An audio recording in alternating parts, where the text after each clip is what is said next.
80টা fan আছে, 62টা bulb আছে, দেখা গেল 3টি বাল্ব কেটে গেছে, চলে যাবে। দেখা গেল 4টা ফ্যান চলছে না, চলে যাবে, অসুবিধা হবে না। এগুলো হলো আমল, কাজ। বাল্ব আলো দেবে, ফ্যান হাওয়া দেবে। 4 জন দিচ্ছে না আলো, 6 জন ফ্যান হাওয়া দিচ্ছে না, চলে যাবে, চলে যাবে, চলে যাবে। এগুলো হলো কাজ। আপনি নফল পড়তে পারেননি, সুন্নতে 2-1 বার ছাড়া গেছে, চলে যাবে, চলে যাবে, চলে যাবে, অসুবিধা নাই। দান নফল দান করতে পারেননি, হালকা করেছেন, চলে যাবে, চলে যাবে, চলে যাবে। আমলে কম বেশি হলে চলে যাবে, কিন্তু ঈমানটা হলো ওই মসজিদ থেকে পোলের যে কেবেলটা আছে, এটা যদি 1 ইঞ্চি কম হয় চলবে না, চলবে না। তো ঈমান আকীদা এত মজবুত হতে হবে, যদি ঈমান আকীদার ভিতরে ত্রুটি থেকে যায় তো চলবে না, চলবে না, চলবে না। আপনার ব্যাগে যদি বাচ্চা ছেলের চাটনির টাকা 20 লক্ষ থাকে, আপনি একটা পান খেতে পারবেন না। আর অরিজিনাল টাকা যদি 5 টাকার নোট থাকে, আপনি একটা পান খেতে পারবেন। তেমনি আমলে গাদা গাদা গাদা গাদা আমল হচ্ছে, কোনো দলিল নাই, কিছুই নাই, জাল চলছে, চলবে না, আল্লাহর কাছে চলবে না। আর ঈমান আকীদার উপরে যদি আপনার আমল অল্প হয়, চলে যাবে, চলে যাবে, চলে যাবে। এর জন্য আল্লাহ বলছেন ইল্লাল্লাযীনা আমানু ওয়া আমিলুস সালিহাতি, কিন্তু কিয়ামতের মাঠে বাঁচবে কে? যার ঈমান আছে এবং সেই ঈমানের উপরে দারমাদার করে সুন্দর ভালো আমল পৃথিবীতে করেছি। ঈমানও আছে, আমলও করেছে, ঈমানও আছে, আমলও করেছে। 3 নম্বর গুণ, ওয়াতাওয়াসাউ বিল হাক্কি, একে অপরকে ধরে হকের দাওয়াত দিয়েছেন। ওয়াতাওয়াসাউ বিস সবরে, একে অপরকে সবরের দাওয়াত দিয়েছেন, ধৈর্যের দাওয়াত দিয়েছেন। ধৈর্যটা এত বেশি প্রয়োজন, ধৈর্যটা অনেক অনেক প্রয়োজন। এটা দাওয়াত দিতে হয়, ভাই সবর করো, সবর ইখতিয়ার করো, সবর করো, সবর, কাজ হবে, কাজ হবে। সবর এত কাজ দিতে পারে, আপনি কাজ পাবেন, আপনি কাজ পাবেন সবরে। জি, এরা আপনার মোবাইল লাগিয়ে দিয়ে ঘুমাচ্ছে, কি আরামের ঘুম দিয়েছে। সকালে এডিট করবে, 4-5খানা মহিলার ছবি নিয়ে এসে গায়ে লাগিয়ে দেবে। আমার একটা ছবি ভাইরাল হয়েছে, এদিকে দিলে আরো ভাইরাল করবে। আমি নাকি মহিলার ঘাট ধরে, আমার মা, আমার মায়ের ঘাট ধরে আমি মারছি, মারতে মারতে নিয়ে যাচ্ছে, আমার মা কাঁদছে। আমার মা একজন একাই, আমার মা, আমার কোনো খালা নাই, আমার মা একাই একটাই বেটি, আমার নানা। আর আমার নানা ছিলেন পশ্চিমবঙ্গের বৃহত্তর আলিম। আমার নানা রবীন্দ্রনাথ ঠাকুরকে লাঠি নিয়ে চাপকাতে গিয়েছিল, হ্যাঁ তুলে তোর মুখ ভেঙে দিবে। রবীন্দ্রনাথের মাসির বাড়ি আর আমাদের বাড়ি পাশাপাশি, সবাই একই এলাকা। আমার নানা যার কাছে পড়েছে তার কাছে, আমার নানার সাথী, মানে পরার জামানার সাথীর কাছে নজরুল পড়াশোনা করেছে। নজরুল মিসকাত পড়েছে কুলসুনা মাদ্রাসা। নজরুলের অনেক ঘটনা আমরা পেয়েছি, আমি আমার নানাকে দেখিনি। আমি একজন খোশনসিব না বদনসিব বলবেন, আমি আমার 5 বছরে মাকে হারিয়েছি। আমার মাকে মনে পড়ে, চেহারাটা মনে পড়ে। 5 বছর বয়স আমার, তখন আমার মাকে হারিয়েছি। এখানে থাম্বিল দিয়েছে, আমার মায়ের ঘাট ধরে আমি মারছি। সাদে কি ইউটিউবার দিকে সরাবো গো? আগামী অক্টোবর থেকে একজনকে আসতে দেবো না। একটা ইউটিউব থাকবে, আমারই একটা ফেসবুক চলবে। তবে এটাও বলে দিচ্ছি, ওতে ইনকাম করবো না, লাইন কাটা সবারই সামনে বলছি। तबलीग के कर तबलीगे हिदायत पाए अल्लाह ही जाने, के कर तबलीगे हिदायत पाए के जाने আল্লাহ জানে। সকলে বলেন কে জানে? তাহলে একটা ঘটনা ছোট করে শুনিয়ে দিই। আমার যখন রানিং 13 বছর জালসা হলো, তখন এই আপনাদের এখানে পণ্ডিতপুরের আশেপাশে একটা জালসা এসেছিলাম, তাকে চিঠি দিয়েছিলাম, সম্ভবত চিন্তামণি ফতেপুর, না চিন্তামণি ফতেপুর, হ্যাঁ আমাকে একটা চিঠি দিয়েছিল, আপনি কন্ট্যাক্ট করছেন কেন, আগে লিখছেন কেন? তা আমি ওদেরকে উত্তর দিয়েছিলাম, এইটা তো আপনাদের কি শুধু আমি যে আমি আগে লিখছি কেন, কন্ট্যাক্ট করছি কেন?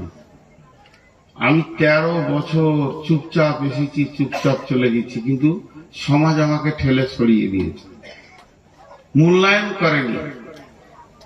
তখন এই লাইনটা ধরেছি। তবে আমাকে ফেরেশতা মনে করবেন না, আপনাদের যেমন গুনাহ আছে আমারও গুনাহ আছে। আপনাদের 19, আমার 20। আমার পাঞ্জাবিতে ঢাকা আছে বলে লোক দেখতে পায় না, আমিও গুনাহগার। কিন্তু কার কথায় কার হেদায়েত হয়? এবছর জালসার সিজন শেষ করলাম, আমার একটাই মেয়ে, আমার মায়ের নামটা দিয়েছি, ওই জন্য ওকে আমি কোনোদিনও নাম ধরে ডাকি না, মা বলেই ডাকি। আজও নামটা বলি না, বলতে পারি না, কষ্ট হয়। তো আমি, আমার স্ত্রী বসে সবজি কাটছে, আমার মেয়ে বসে আছে, আমি ওখানে যে চেয়ার নিয়ে বসলাম। তো আমার মেয়ে আমাকে বলছে, আব্বা আমি তো তোমার মা। বলে হ্যাঁ, তো মায়ের কথা তো শুনতে হয়। বল, আমি একটা আবদার করবো, যদি তুমি মেনে নাও তো আমি খুশি হবো, যদি না মানো তাহলে তুমি আলাদা আমি আলাদা। বিয়ে দিয়ে দিয়েছি, তোর সঙ্গে আমরা চলবো। আমার সুখের জন্যই তো তুমি এগুলো করছো। বলে বল কি করতে হবে? আর কন্ট্যাক্ট করবে না, আগে নেবে না। বলে যা, মেনে নিলাম। জিজ্ঞেস করেন কমিটিকে, কন্ট্যাক্টও করেন, আগে কমিটিকে জিজ্ঞেস করেন, আজকের কমিটিকে, আগামী কাল যে আছে তাকেও জিজ্ঞেস করেন। যদি কেউ কিছু আছে আগে থেকে, তারা দিয়ে শান্তি পায়। একজন ফোন করে বললো আমরা দিব না, দিতে হবে না, না আমরা দিলে শান্তি পাবো, তাহলে দেন। তো হেদায়েত কার কাছ থেকে আসবে? আমাকে আমার পেটের বাচ্চা হেদায়েতের রাস্তা দিচ্ছে। আপনি ভাবিয়েন না, সাহাবীদের পর্যন্ত ভুল হয়েছে, হয়নি ভাই? তার থেকে তো আমরা ঊর্ধ্বে নই, ভুলের ঊর্ধ্বে কোনো মানুষই নয়। তো কটা কথা বললাম, এখন একটা উদাহরণ দিব, উদাহরণটা মন দিয়ে শুনেন। আপনাদের মুর্শিদাবাদে জেলাতে 4000 ছেলে নেবে কেন্দ্র সরকারের প্রশাসন বিভাগে। কেন্দ্র সরকারের প্রশাসন বিভাগে মুর্শিদাবাদ থেকে 4000 ছেলে নেবে। ওরা পেপারে বের করেছে কি, 4টা শর্ত দিয়েছে। 1 নম্বর, কম করে 5 ফুট 10 ইঞ্চি হাইট হতে হবে। 2 নম্বর হলো কম করে মাধ্যমিক পাস হতে হবে। 3 নম্বর হলো 36 ইঞ্চি সিনা হতে হবে। আর 4 নম্বর হলো কম করে 53 কেজি ওজন হতে হবে। কটা? 53 কেজি ওজন, 36 ইঞ্চি সিনা, আর মাধ্যমিক পাস, 5 ফুট 10 ইঞ্চি হাইট। 4টা শর্ত দিয়েছে। একটা ছেলে গিয়েছে, সে তো এইচএসে ফার্স্ট ক্লাস পাস, সিনাটাও 36 ইঞ্চি, ঠিক আছে, আর হাইট হলো 5 ফুট 10 ইঞ্চি, সেটাও ঠিক আছে, কিন্তু ওজন হলো 40 কেজি। হলো না, চাকরি পেল না, লাইনে যেতে পেল না।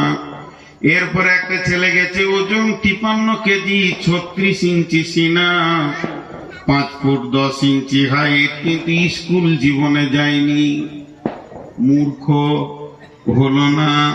আর একটা ছেলে গেল, মেয়ে স্কুলে পাস করেছে, 53 কেজি ওজন হয়েছে, 5 ফুট, আপনার কিনা 36 ইঞ্চি সেনা হয়েছে, কিন্তু হাইটটা হচ্ছে 3.5 ফুট। হলো না। তার মানে 4টার মধ্যে যদি একটা বাদ যায়, ওই ছেলেটা যেমন প্রশাসন বিভাগে, আর্মিতে বলেন, বিএসএফ এ বলেন, মিলিটারিতে বলেন, চান্স পাবে না। 4টার মধ্যে একটা বাদ হয়ে গেলে উই বাদ হয়ে যাবে। আল্লাহ বলছে, তুমি কি জান্নাত যেতে চাও না জাহান্নাম যেতে চাও? আমার দৃষ্টিতে পৃথিবীর সমস্ত মানুষ ক্ষতিগ্রস্তর মধ্যে রয়েছে, তারা ক্ষতিতে পড়ে গেছে। শুধু বেঁচে যাবে কে? ইল্লাল্লাযীনা আমানু, যে ঈমান এনেছে, ওয়া আমিলুস সালিহাতি, ভালো আমল করেছে, ওয়া তাওয়াসাউ বিল হাক্কি, এবং হকের দাওয়াত দেবে, ওয়া তাওয়াসাউ বিস সবরি, এবং সবরের দাওয়াত দেবে। এই লোকগুলি বেঁচে যাবে। একটা লোক হকের দাওয়াত দিল, সবরের দাওয়াত দিল, ভালো আমল করলো, ঈমান আনেনি, এই লোকটা ক্ষতিগ্রস্তর মধ্যে রয়েছে। একটা লোক ঈমান এনেছে, আমল করে না, খালি হকের দাওয়াত দেয় আর সবরের দাওয়াত দেয়, সেও ক্ষতিগ্রস্তের মধ্যে রয়েছে। একটা লোক ঈমান এনেছে, আমল করেছে, সে ঈমানদার, এত আমল করে, গায়ের মধ্যে অত আমল কেউ করে না, কিন্তু জীবনে কাউকে তাবলীগ করে না, এও ক্ষতিগ্রস্তের মধ্যে পড়ে গেছে। তোমার আমল তোমাকে বাঁচাবে। তোমাকে নামাজ পড়ার জন্য পাঠানো হয়নি, নামাজ কায়েম করার জন্য পাঠানো হয়েছে। এরপরে একটা লোক আমল এনেছে, ঈমান এনেছে, আমল করে, হকের দাওয়াত দেয়, কিন্তু সবরের দাওয়াত দেয়নি, এই লোকটাও ক্ষতিগ্রস্তর মধ্যে রয়েছে। অতএব ইসলামকে বাঁচাতে গেলে এই 4টা বলিষ্ঠ গুণের প্রয়োজন আছে। এই 4টা গুণ যদি না থাকে, বন্ধুরে, ইসলামকে বাঁচানো যাবে না।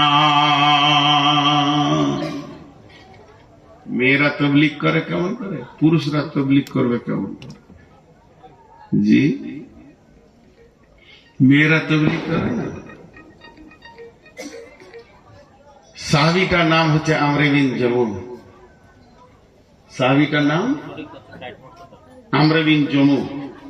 মাঝে একটা ছোট কথা বলিনি ভাই, বেয়াদবি মনে করবেন না, মাফ করে দিয়েন। আমার গ্রামে একটা মাদ্রাসা আছে, আজকে সেই মাদ্রাসার বয়স 50। তার মানে আমার বয়সের সাথে সম্পর্ক মাদ্রাসাটা। আমি মাসুম বাচ্চা, 2 বছরের তখন মাসুম।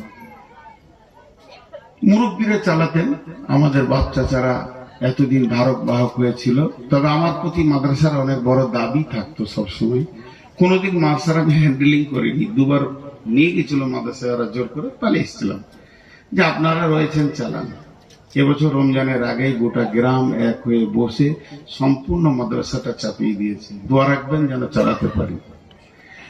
আর খেয়াল রাখবেন, মাদ্রাসাতে মিসকাত, আবু দাউদ, তিরমিজি পর্যন্ত খোলা আছে। এই পর্যন্ত প্রায় 60-70টা ছেলে ফোন করেছে, আমি ফেসবুকে দিয়েছিলাম। মেধা দক্ষ ছেলে থাকলে পাঠাবেন, কারণ এই মাদ্রাসাটা পরিচালনা হবে কয়েকটি মাদানিকে দিয়ে। আপনার ছেলে যদি পড়ায় দুর্বল হয় কিন্তু রাখা যাবে না। ছেলে যদি মেধা হয়, চমক হয়, 2টি জিনিস পাবেন, ওর ভবিষ্যৎ উজ্জ্বল হবেই ইনশাআল্লাহ, আল্লাহকে ভরসা করে বলছি। কারণ ওখানে পড়াশোনা খুব কড়া। আগে গার্জেনকে মজবুত হতে হবে যে আমার ছেলে ওখান থেকে সরাবো না, 1 নম্বর। 2য় নম্বর হলো আদর্শ ছেলে নেবেন তো আমার মাদ্রাসায় পাঠান। আদর্শ। আমাদের বর্ধমানের ভাষা অনেক ভালো, সেখানে থাকলে কথাবার্তা, চাল চলন ভালো হবে। এটা একটা কথা বলছি। আর 2য় একটা কথা বলছি, সামনে হজের নিয়ত করেছি, হজে যাবো ইনশাল্লাহ। হজের পরে পরে আমার উমরার গ্রুপ যাবে। যদি কেউ আমার সঙ্গে উমরায় যেতে চান, সে আমার নম্বরে ফোন করবেন। সেইভাবে মক্কা মদিনা ঘুরিয়ে আপনাকে ঠিক জায়গায় উমরা করাবো, এটা নিয়ত করিলেন। এবং বাকি কত কি লাগবে না লাগবে এগুলো ফোনে আলাপ হবে, কিন্তু আপনি রেডি হন। এখন অনেক এজেন্ট বেরিয়ে গেছে, অনেক দালাল বেরিয়ে গেছে, 80,000 70,000 নিয়ে যাচ্ছে, নিয়ে যা, কিন্তু রাখছে বহুত দূরে। খাওয়া দাওয়ার মান তেমন থাকে না, প্লেনে মাল বারবার চেঞ্জ করতে হয়। 15 থেকে 30 জন জমজমের পানিটা হায়দ্রাবাদে ফেলে চলে এলো, ডোমেস্টিক প্লেনে পানি তুলতে দেয়নি, অনেক ভেজাল আছে। তবে আমাদের বিমান হচ্ছে অনেক দামি, আমরা দামি বিমানে যাই, বেশিরভাগ এমিরেটস, ইত্তেহাদ ব্যবহার করি, বিধায় আমাদের ওদের থেকে শুধু ভাড়াটাই 17,000 বেশি থাকে। 2টি কথা বললাম, মাদ্রাসায় মেধা ছেলে পাঠাবেন। আরেকটা কথা বললাম, হজ উমরা করলে খবর রাখবেন। তো আজকের যে বক্তব্য শুধু তাবলীগের উপরে রাখছি, আমি যখনই ইস্তেহার দেখে নিয়েছি যেটা তাবলীগ, তো আমাদের প্রতি অনেক দায়িত্ব আছে। দেখেন, সাহাবীটার নাম বললাম আমর বিন জমু। মা বোনদেরকে এখন বলছি, তারপরে পুরুষকে আবার বলবো। মা বোনরা কিভাবে তাবলীগ করবে, একসাথেই দুটো হয়ে যাবে। তো আমর বিন জমু, মা বোন, খালা, বেটি, একটু মন দিয়ে শুনেন। আমর বিন জমু তিনি একটা পায়ে অক্ষম ছিলেন, যাকে আপনাদের ভাষায় ল্যাংড়া বলে, আমাদের বর্ধমানের ভাষায় খোঁড়া বলে, ল্যাংড়া। তো আমর বিন জমুর স্ত্রী মনে মনে করছেন যে আমার স্বামী খোঁড়া, তাহলে তো কোনোদিন জিহাদে যাবে না আর শহীদও হবে না, আর আমি এরকমই থেকে যাব। 2 মিনিট টাইম চাইছি আপনাদের কাছে, বেশি টাইম চাইছি না, 2-5 মিনিট ছেড়ে দেবো ইনশাল্লাহ, একদম টাইমই ছেড়ে দিব। তো আমর বিন জমু যখন বাড়ি ঢুকছে, তো স্ত্রী কেমন, বিবি কেমন, বিবি কেমন, বিবি নিজের স্বামীকে দান করছে জিহাদে। কি বলে দান করছে? একটু প্রেরণা দিল, উদ্দীপনা দিল। উদ্দীপনাটা কি? যে তুমি আমার কাছেই খুব শক্তি দেখাও, আর জিহাদের কথা শুনলে লুকিয়ে যাও। কি বললি? আমি জিহাদের কথা শুনে লুকিয়ে যাই? বলে হ্যাঁ। পুরুষ তো এটা নিতে পারলো না। সঙ্গে সঙ্গে ওহুদের যুদ্ধের ডঙ্কা বেজে উঠেছে। ওহুদ সাজো সাজো, সৈন্য সাজো। বিশ্বনবী মদিনাওয়ালাদেরকে সাজাচ্ছেন। আমর বিন জমুর বিবির কানে পড়েছে, দয়ার নবী উহুদের জন্য রেডি হচ্ছেন।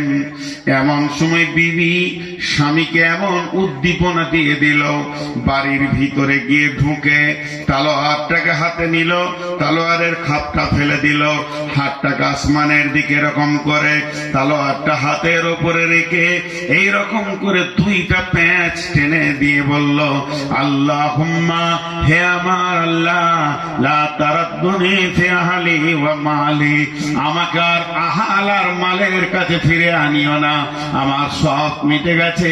হে আমার আল্লাহ, তুমি আমাকে শহীদের লিস্টে নামটা লিখে দাও।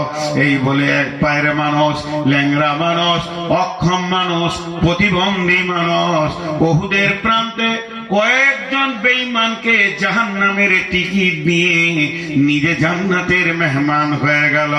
লাশ পড়ে আছে, জিহাদ শেষ হয়ে গেল। 70টি লাশ। আল্লাহর নবী বলছেন, আমির হামজার কবর ওখানে দাও, এর কবরটা এখানে দাও, এর মায় এর আপনার কিনা কবর এখানে হবে। আমর বিন জমুর লাশকে উটের উপরে চাপাও, এই লাশ নিয়ে যেতে হবে গারকুল বাকি মসজিদ নববীর পাশে হবে, যেখানে আপনারা সাহাবী শহীদের অনেক কবর আছে, ওখানে হবে। কিন্তু উট বসে গেল, আবার উটকে প্রহার করা হচ্ছে, কিন্তু উট উঠে না। যখন লাশকে নামিয়ে নেওয়া হয়, উট তখন আবার উঠে দাঁড়িয়ে যায়, লাশ চাপালে বসে যায়। বিশ্ব নবী বললেন, তোমরা ছেড়ে দাও, এই জানোয়ারকে কষ্ট দিও না, নিশ্চয়ই ওর জীবনে কোনো ওসিয়ত ছিল। ওর বিবি তখন পাগলের মতো দৌড়ছে, স্বামী আমার শহীদ হয়েছে, এখন আমি কিয়ামতের মাঠে শহীদের বিবি বলে পরিচয় দিতে পারবো। কত আনন্দ উদ্দীপনায় সেখানে গিয়ে পৌঁছালো। বিশ্ব নবী বললেন, ও আমর বিন জমুর স্ত্রী, তুমি বলো তোমার স্বামীর কোন ওসিয়ত আছে কিনা? আমর বিন জমুর স্ত্রী বললেন, হ্যাঁ ওসিয়ত আছে। আমি যখন উদ্দীপনা দিয়েছিলাম তখন উনি আল্লাহর কাছে দোয়া করে বলেছিলেন, এই আল্লাহ, তুমি ওহুদের প্রান্ত থেকে আর মদিনায় ফিরে আনিও না, আমি এখানে আসবো না, আমি আর আহাল আর মাল দেখতে চাই না। বিশ্বনবী বললেন, রে সাহাবীরা শোনো, ওর দোয়া আল্লাহ কবুল করে নিয়েছে, ওকে ওহুদের প্রান্তি সমাধি দাও, এখানেই ওর কবর বানিয়ে দাও। 70 জন সাহাবী ওহুদের প্রান্তে শুয়ে আছে, শুহাদায়ে ওহুদ। তাহলে আমর বিন জমুকে কে দিল? একটা মহিলা দিল। একটা শহীদ কে দিল? একটা মহিলা দান করলো। হযরত উমারের মতো বিখ্যাত সাহাবী, যেদিকে উমার হাঁটতো ওদিকে শয়তান হাঁটতো না, সেই রকম একটা বিখ্যাত সাহাবী যার ডিগ্রি আল্লাহ রসুল বলেছেন লাউ কানা বাদি নবিয়ান কানা লাহু উমার, আমার পরে যদি কেউ নবী হয় তো উমার হবে। কে দিল? তার বোন ফাতেমা দিল। তার বোন ফাতেমা দিল। তো মেয়েরা যদি তবলিগে নেমে যায়, মেয়েরা তবলিগ করবে 4 জনের কাছে। ছেলেকে করবে, স্বামীকে করবে, আর আপনার ভাইকে করবে, আব্বাকে করবে। আমার মেয়ে আমাকে তবলিগ করেছে, আমর বিন জুমুর স্ত্রী তাকে তবলিগ করেছে। আর হযরতে ফাতেমা রাদিয়াল্লাহু তাআলা আনহা, এই ফাতেমা রাসূলের বিটি নয়, এটা উমরের বোন ফাতেমা, অন্য ফাতেমা। হযরতে ফাতেমা রাদিয়াল্লাহু তাআলা আনহা তার ভাইকে তবলিগ করেছে। এমনও সাহাবী রয়েছেন মা তার বেটাকে তবলিগ করছে। অতএব আজকে মেয়েরা যদি মনে করে নেয় আমি ঘরটাকে কন্ট্রোল করব, আমার ছেলেকে বেনামাজি রাখবো না, স্বামীকে বেনামাজি রাখবো না, আব্বাকে বেনামাজি রাখবো না, আমি আমার ছেলেকে, ভাইকে, স্বামীকে, আব্বাকে প্রত্যেকটিকে ধরে ধরে তারা মসজিদে পাঠিয়ে দিতে পারবে। একটা সত্য ঘটনা শুনাই, নাম জিজ্ঞেস করবেন না, কলকাতার ঘটনা। ভাই বোন খুব মহব্বত, খুব মহব্বত। 3 ভাইয়ের একটা বোন, আর তাদের গার্মেন্টস কাপড়ের ব্যবসা, বিজনেস, রেডিমেড, কোটি কোটি টাকার মালিক। তো ভাইরা সকালে বিজনেসে বেরিয়ে যায়, দুপুরে আসে, ভাই বোন একসঙ্গে খায়। ভাই যতক্ষণ না আসবে বোন খাবে না, এত প্রেম মহব্বত। তো বোন নিয়ত করেছে ভাইকে দাড়ি রাখা করাবো এবং মসজিদে ঢুকাবো। তো দুপুরে ওর মা বলছে ভাত কাকে খাইনি, বলছে ভাই আসো। ভাই এসে ফিরে চল ভাত খেয়ে না, ভাত রাগ করলি কেন, তুই কি নিবি বল। ও যদি বলে 50 ভরি সোনালি, ও তো 1 ঘন্টা লাগবে না, এত টাকার মানে, তুই যেটা চাবি সেটা দিবি। বলে তুমি দিবে, যদি তুমি দাও তাহলে তুমি আমার ভাই, না দাও তো আর নাই, আমার যা মন যাও আমি করবো, যা দিয়ে তো সব ফেরত দিব। কি করতে হবে বল। বলে তুমি এখনই নিয়ত করো যে আর দাড়িতে হাত দিব না, আর জোহরের নামাজটা এখন পড়ো, তারপর একসঙ্গে খাবো, আর জীবনে নামাজ ছাড়বো না, জীবনে নামাজ ছাড়বো না। বলো, তাহলে জানবো তুমি আমাকে ভালোবাসো, তোমাকে আমি ভালোবাসি। সঙ্গে সঙ্গে বলছে যার দাড়িতে হাত দিব। বোন তো ভাইকে জড়িয়ে ধরে কাঁদতে লাগলো, ভাই আমি এটাই চাইছি, তুমি জাহান্নাম থেকে বেঁচে যাও। আচ্ছা আমি নামাজ পড়ি তো একসঙ্গে খাবো, আর জীবনে নামাজ ছাড়বো। পাহাড়ে মেয়েরা যদি ইচ্ছা করে, একটা মেয়ে যদি ইচ্ছা করে যে আমি আমার ফ্যামিলিকে কন্ট্রোল করব, তো পারবে, বেশিক্ষণ লাগবে না সমাজ কন্ট্রোল হতে। কারণ সমাজে মেয়েদের হাতে কন্ট্রোল করা রয়েছে 75 ভাগ। কিরকম ভাগটা করছি, 100টা লোক, 100টা লোকের ভিতরে বাচ্চা হচ্ছে 50 আর বয়স্ক হচ্ছে 50, তাহলে কত হলো 100। বাচ্চার মধ্যে রয়েছে ছেলে মেয়ে, বয়স্কর মধ্যে রয়েছে নারী পুরুষ, তাহলে ওই ধারে 25 আর 25, নারী 25, পুরুষ 25, 50, আর ছেলে মেয়ে নিয়ে 50, তাহলে টোটাল হলো 100। তো একটা মেয়ে যদি তবলিগে নেমে যায়, তাহলে ও 25 কে নিয়ে তবলিগ শুরু করলো, আর ওদের কোলে হচ্ছে বেটা বেটি, ওখানে 50, 75% সমাজকে মেয়েরা ঘুরিয়ে দিতে পারবে। পারবে কি পারবে না? কারণ ওর কোলে বাচ্চা আছে, ওর কোলে মেয়ে আছে, ওর কোলে ছেলে আছে, ওর কোল থেকে, আমি তো কার কোল থেকে এসে এই স্টেজে বসেছি। তো কোলেই যদি ইঞ্জেকশন মেরে দেয় মা বাপ। জি, আমাদের গ্রামে একটা পুকুরকে পাম্প মেশিন দিয়ে মেরে দিয়েছে, দিয়ে মাছ ধরতে হুড়বুড় করে সব নেমে গেছে। হালাল হারামের কোনো ব্যাপার নাই, যার পুকুর সে মাথা ঠুকছে, যে যেদিকে পারছে মাছ নিয়ে ধরছে। তারই মধ্যে একটা ইয়ং ছেলে চুপ করে, একটা বর গাছ আছে ওখানে বসে আছে, আমিও বসে আছি, খুব ভালো মনে পড়ে। তখন আমি কত 6-7 পড়বো, এরকম বয়স। তখন আমি বলছি মাছ ধর, একই বয়সে, ধরে কি হবে, বাড়ি নিয়ে যাবো, মাছ ছুঁড়ে পাঁচিল পার করে দিবে, হারামের খবর। তো খামকা কাদা ঘেটে কি বলে, তোর যা অবস্থা আমার তাই অবস্থা।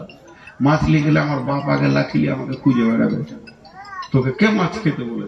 তাহলে বলেন একটা পরিবারকে কন্ট্রোল করে দিয়েছে কে? একটা মহিলা। জি। আর এখন কি হচ্ছে, একটা ছেলে যদি কারো কাছ থেকে আম চুরি করে আনছে, পেঁয়াজ চুরি করে আনছে, বেগুন চুরি করে আনছে, তোর মা গায়ে মাথায় হাত বুলি বলছে, বেটার জ্ঞান কত হয়েছে যেটা কাজে লাগবে রে? কার কাছ থেকে এনেছো জানি না, ও জিজ্ঞেসই করলো না। জি, আমি তো মায়ের স্নেহ ভালোবাসার কথা বলতে পারবো না, আব্বার পারবো। তো আমার আব্বা মিলিটারি মানুষ ছিলেন, খুব কড়া, খুব কড়া। বাড়ি ঢুকতাম এসব সময়, দাঁড়া, জোহর কোথা পড়েছিস, আসর কোথা পড়েছিস, কুনি কে ইমাম ছিল, মাগরিবে কি সূরা পড়েছে বল, এতগুলো শোনাইতে হতো, তারপরে শুতে দিত। এক বিপদ ছিল। তা আজকে বুঝছি কত বড় নিয়ামত ছিল।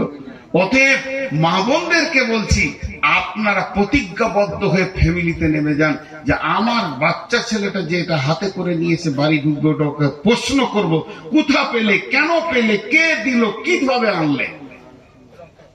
একটা সমাজ চেঞ্জ হয়ে যাবে। যাই হোক, আমি এখন সমাপনীর দিকে যাচ্ছি। টোটাল বক্তব্যটা আমি মাত্র 1 মিনিটে বলবো। সেটা হলো কি, 1 নম্বর হচ্ছে, আমরা তাবলীগের জন্য পৃথিবীতে এসেছি, আমাদেরকে তাবলীগের জন্যই